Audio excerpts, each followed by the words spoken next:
The National Steel Policy, and we have with us the Steel Secretary, Ms. Aruna Sharma, joining in just to give us a perspective on what this means for the Indian steel industry. Ms. Sharma, thanks so much for joining us on ET Now, and congratulations, a good achievement by your ministry on this National Steel Policy. Tell us firstly, if you could just outline the broad pointers that this new policy covers. Surely. First of all, let me thank you that the entire steel industry is now geared up with a formal policy. And the major focus on the steel policy is to have a 360 degrees approach where we will be taking care of reducing the input cost, replacement of the import, reduce the production cost and encourage FDI for steel made in India. And also as we are proceeding ahead to enhance the domestic market. So this is going to be a holistic view as we are proceeding ahead. A holistic review indeed, and I'm sure that all of the steel makers are cheering the new national steel policy. But Ms. Sharma, let's talk about some of the broad contours. When you say that you will be investing 10 lakh crore in order to increase capacity, can you tell us which specific areas you will be utilizing these funds for?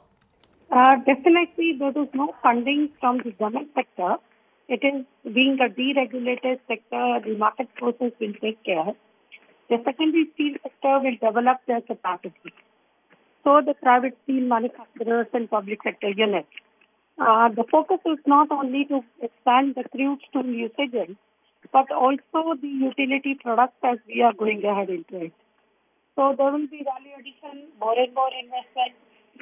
The products which we don't make as on date in India, that will be encouraged with research and getting technology, encouraging FDI. So we are looking forward for a lot of FDIs who will ship to India, as in government procurement preference will be given to steel made in India. So all this put together is going to go a long way. Ma'am, if you just look at the demand data, last year, of course, in FY17, we saw steel consumption just higher by 3%.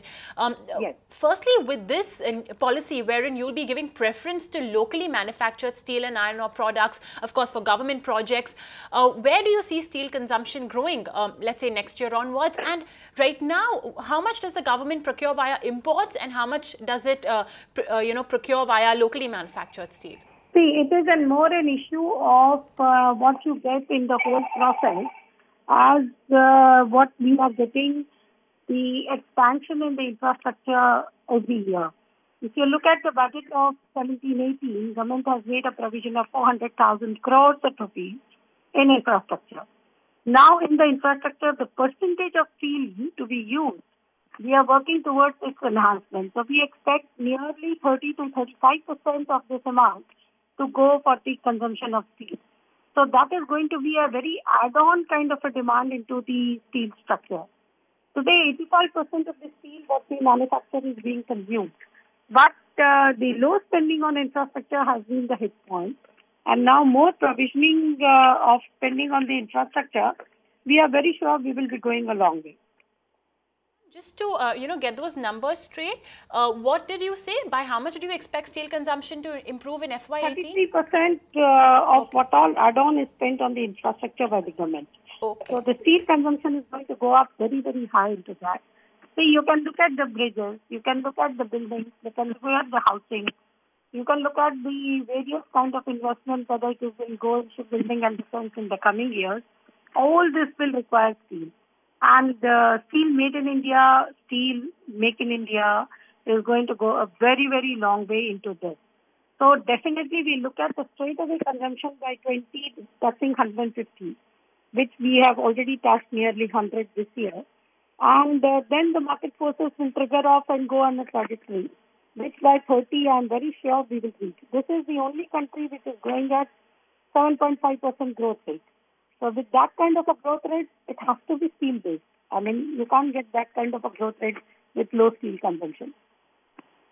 Ma'am, you also spoke about how you plan to, rather the National Steel Policy plans to increase the availability of raw material supply. Now, of course, the last 2 years have seen a lot of mines being put up for auctions, etc. But, the one complaint that steel companies have is that there's no coking coal, there's no iron ore, etc. So, how do you plan to increase the availability of that? How many mines, are going to be put up for auction, in the next few years? We are in close liaison with the mining department because 2020, a lot of the captive mines will be ending their lease period.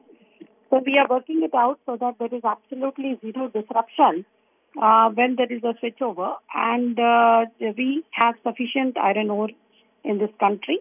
As far as coking coal is concerned, you must have seen the Ministry of Coal is separately auctioning the coking coal mines for a longer period, that is 10+5.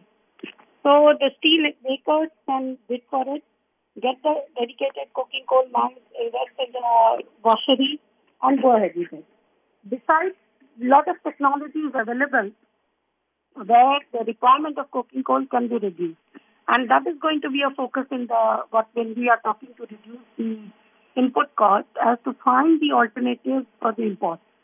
And that is where we want to go in a long way. So overall dependency on the coking coal import, we want to bring it down. And iron ore we have sufficient. We have to smoothen the mechanism so that there is no disruption. Ms. Sharma, any incentives that you will be providing to steel companies in order to help them up their capacities, or any incentives to the consumers as well to purchase local products? See, you understand one thing, that the market forces, now it has reached a plateau. There is not going to be a very high peak than the sensible rate of steel, crude steel, what we call it, right? Which is a feeder for many of the structures that are being made. So that will automatically get controlled. As far as the steel ministry is concerned, there is no direct investment. There is no direct subsidy. We don't believe in that. We don't recommend that. But yes, we will be playing a very strong facilitating role. All right, Ms. Sharma, we'll leave it at that. Thanks so much then for joining us, giving us a nice holistic, clarity on what exactly this new National Steel Policy of 2017 means for the Indian steel industry. Find us on Facebook at facebook.com/ETNow, and don't forget to click the like button. You can also follow us on Twitter at ETNowLive. To stay updated with all our programming, hit the subscribe button on our YouTube channel by logging on to youtube.com/ETNow.